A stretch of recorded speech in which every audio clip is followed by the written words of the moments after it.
Hello and welcome to Peacock and Gill. This how-to video is going to be on how to choose a vase and make your flowers look amazing. And the vase is going to do all the hard work, it's not going to be you. So by the end of this, you'll be able to choose any sort of vase, regardless what shape. You'll understand them all. You'll be able to pick the right one. And when you arrange your flowers, they will sit beautifully in it with hardly any work. And if you're somebody who might not change the water quite enough as they should do, and you do the stinky water worshipping, I've got problem solving for you too. So watch right to the end. A vase is anything that is watertight and can be made of glass, ceramic or pottery. So even a teacup or a milk bottle, a jam jar, or a beautiful lead crystal vase, all of this counts as a vase. So how do we choose a vase and make sure it's the right one to show off our flowers? There's lots of different sorts of vases that do lots of different jobs. So whatever your flowers are, there's going to be a vase that's going to suit it immaculately. So let's have a look to start off with. I'm going to choose to start off just a normal cylindrical vase. The bottom and the top are exactly the same width. Now I'm going to put some of my favourite kebab sticks, it's just easy for you to see. Can you see when you put them in? Because there's no bevelling of the vase, it doesn't flower out anywhere. It makes your flowers go straight up, which is really brilliant if you want a long, tall, thin arrangement. So things like gladioli, and a heavier flower like a sunflower, because it's going to stand it up and it's not going to tip over in the vase, and then you've got to contend with the weight of the head. So this type is really great, and there's loads of things that fall into this category. Back to our jam jar again, exactly the same. So when you go and put something in a jam jar, pretty well does the same thing. Bit tall, but you know that if you put something shorter in there, like the feathers, it would sit quite upright.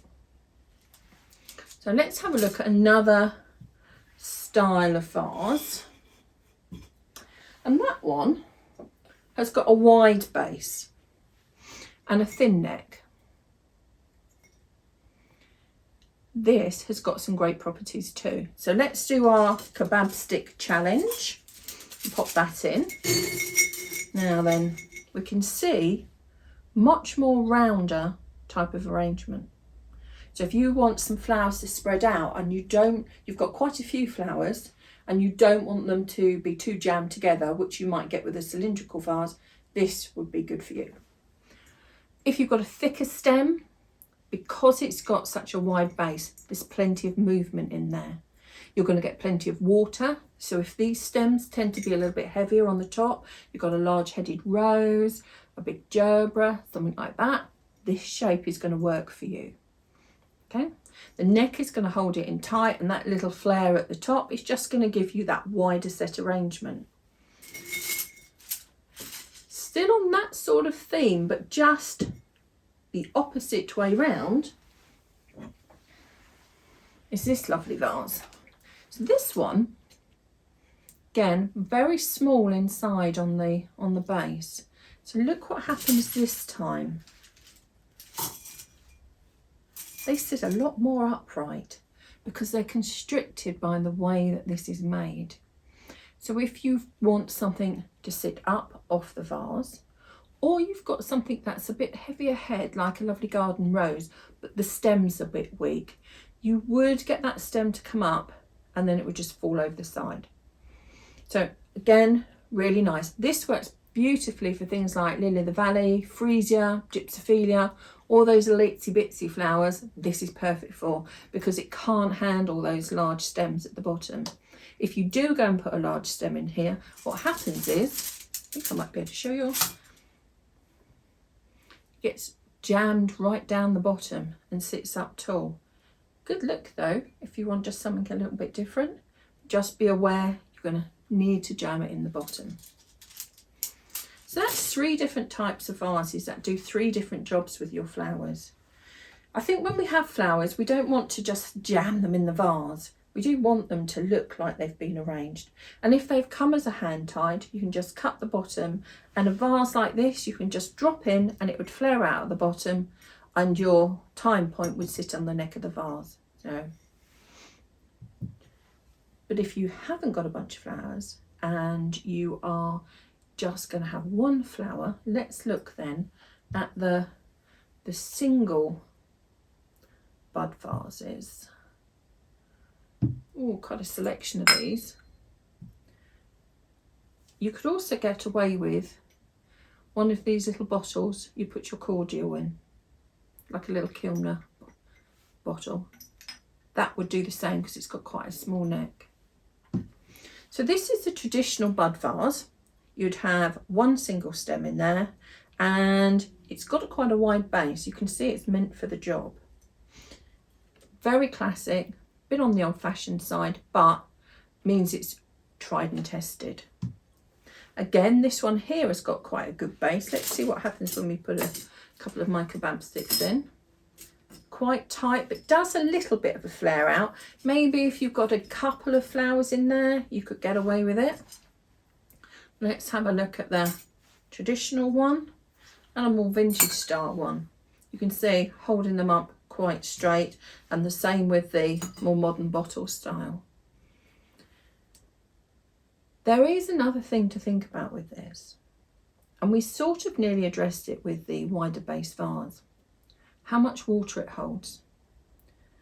And how much water it holds gives you 2 things. It gives you, does that flower drink masses and masses of water?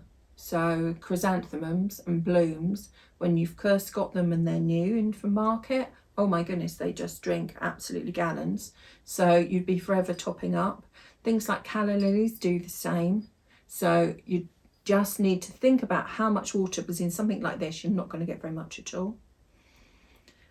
Second thing you need to think about, if it doesn't have much water, if it's made of thin glass, and trust me, this is really thin glass, it's very easy to knock over. So if you do a lovely table display with all of these running down the centre of the vase, and then Aunt Heffy comes in and bangs the table as she gets into her seat, she can knock everything over. And then not only have we got tablecloths that are absolutely soaking through, changes of clothes, oh my goodness. So think about, if you go for that thinner based vase, try and get it with a bit bigger foot. And actually this is ideal because that round blobby bit of the vase, even though it holds just a skinny neck, loads of water. It's a really good one. If you want to put something on a table and you think the ground's a little bit uneven and maybe having something like this might not work too well, then what you could do is you could go for a slightly bigger base. So let's show you that just so you have an idea. So that type of thing, and there's its friend, thinner on the neck, still quite thin up here, but holding lots of water. Now that makes it very stable. So a couple of flowers in there and you're done. Still going to hold you in a bit more of an upright position. Let's just plop a couple of them in to see how they fall. You can see, even if it was taller, it does keep it quite skinny, so you could get away with one. Another vase which we do see a lot of, and I think probably we've all got them, is a jug. So if your jug looks like this, whether it's ceramic or china, really good. Lots of water in there. Very heavy on the base because the base will be weighted anyway. You could go quite tall with this. You could put some tall stems in there like a gladioli. You could put your big heavy flowers like a sunflower in there and it still wouldn't tip over. You could put quite a large overhanging arrangement in there, just tied, be beautiful. If you want to pull some ivy over the front and make it look very wild and naturalistic, this would be absolutely perfect. So another good choice. If you're just starting out on flower arranging or floristry and you don't have loads of different vases, what you could do is use normal household objects. So let's have a look. Glasses, champagne flute, cup, jam jar, kilner jar. All of those will work really well. Think about, this is the one that's going to fall over if anything, because you know it doesn't hold very much water. But within a group of flowers, could look really beautiful, and it wouldn't particularly be somewhere you would want to bang it. So we've got that one. Just some normal tumblers that you put your lemonade in are absolutely fine. In the centre of the table, they're lovely and sturdy. They hold quite a lot. That's a big neck. You get a lot of stuff in there. So you could put lots of wild flowers in there, or you could put a whole grouping of the same flower. It would all look lovely in there. It would hold it quite upright, so you know it's going to be a more group look than it is going to be wild and over, but I think most acceptable in there. We've already talked about our jam jars. We know that they've got that flat and that they're going to be upright. So again, very nice for just a few clusters of flowers. If you're looking for the flower to look more at an angle and casual, then having the wider neck, you could play around with that. And the same with the kilner jar. Cup, what's not to love about a vintage cup? If you put anything with a heavy head though, it's just going to slide right down and flick out the pot.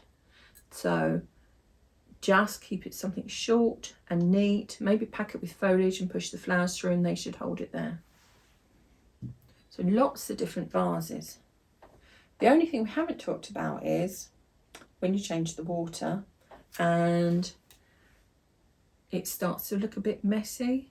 Maybe you haven't got quite to the weekend and it's been a warm day, or it's been, you've had the heating on and it's changed the temperature of the house, can send the water off quite quickly. So what I'd suggest with that is going for one of these vases that has got coloured glass, because if there was water in there, you wouldn't be able to see what colour that water was.